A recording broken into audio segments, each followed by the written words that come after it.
Minu kõrval on isa Erko, tervist, Tere! ja tütar Isabella, tere Isabella. Tere!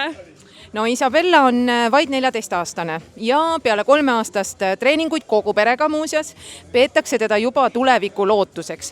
Kas isa vaatab heldimusega seda 3 aastat ja näeb siin sellist tuleviku imelast? No kas nüüd imelast, aga kindlasti väga suured lootused meil on ja no täna ma juba sain esimene vahetus tema käest juba 30 punktiga pähe, nii et tõenäoliselt saan ka teise vahetuse. Võtsid mul sõnad suust ära, tahtsingi küsida, et kas isale on keeruline pähe teha või käib see juba kergelt? See oleneb väga päevast, et kuidas näiteks rajad on või kui lihtne on mängida, aga nüüd ma juba vahest isegi suudan talle ära teha. Mis sulle bowlingu juures nii väga meeldib, et sa seda juba nüüd aastaid harrastad?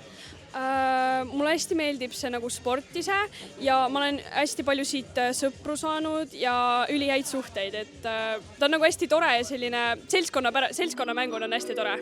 No ma saan aru, et teie võtate ikkagi ette, sõidate ka välismaale võistlustele ja on sellest bowlingust saanud teie pere siis põhiline tegevusvaldkond peale tööl käimist? No põhimõtteliselt küll, selles mõttes me veedame ikkagi saalis 5-6 päeva nädalas 2 tundi, et ja Soomes käime võistlustel, mängib Soome noorteliigat ja Euroopa meistrivõistlused ja muud, mis lähiümbrused võistlused on, et me ikkagi üsna palju aega veedame saalis.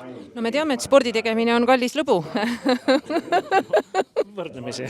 Bowling on ikkagi võrdlemisi kallis sport. Nii et on, bowling ka? On. No ma arvan, et ta läheb ikkagi sinna tennise ja golfiklassi, kui nagu seda väga tõsiselt teha.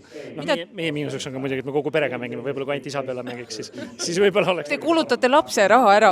No mis teha, ta saab kõik, mis tal vaja on. Kui me ise, siis võtame enda pealt kokku. Kes sinu eeskujud on bowlingus? Minu kõige suurem eeskuju on ikkagi minu treener Gert Ruus ja üks Briti mängija Verity Crawley on ka. No siia on tulemas ka Euroopa värske meister. Kuidas temaga on? Ta on ka hästi hea mängija, ta on mulle ka silma jäänud ja... Aga mitte lemmik? Mitte lemmik kindlasti. Mis teeb treenerist hea treeneri? Ta oskab väga hästi õpetada, ta on hästi tore ja leebe ja ta on hästi toetav ka. No, kuidas ema seda kõike vaatab? Kas ema on samasugune fänn nagu teie või ta käib pigem kaasas? Ei, no ta käib kaasas ja mängib ka ju. Ta lihtsalt täna ei mängi, aga muidu ta ikkagi mängib ka, õpib ja käib ka trennis Gerdi juures, nii et ta saab ka mängida kindlasti. Kuidas tundub sulle see uus bowlingusaal siin? Kas on nii hea, nagu unistustes võiks üks saal olla või on midagi veel puudu ka? Mulle endale hästi meeldib, see on kõvasti parem, kui ta vanasti oli. See on hästi modernne, ilus ja minu arust on nagu väga hea saal. No ja isa sõna ka siia lõpetuseks saali kohta paar kommentaari. No enamus ütles ju ära, aga mina ma ütleks kindlasti, et siia tasub sööma tulla, et see köögi muutus ja see on nagu väga lahe, see miljöö ja kõik, et kindlasti tasub tulla siia proovima lõunasööki ja õhtusööki.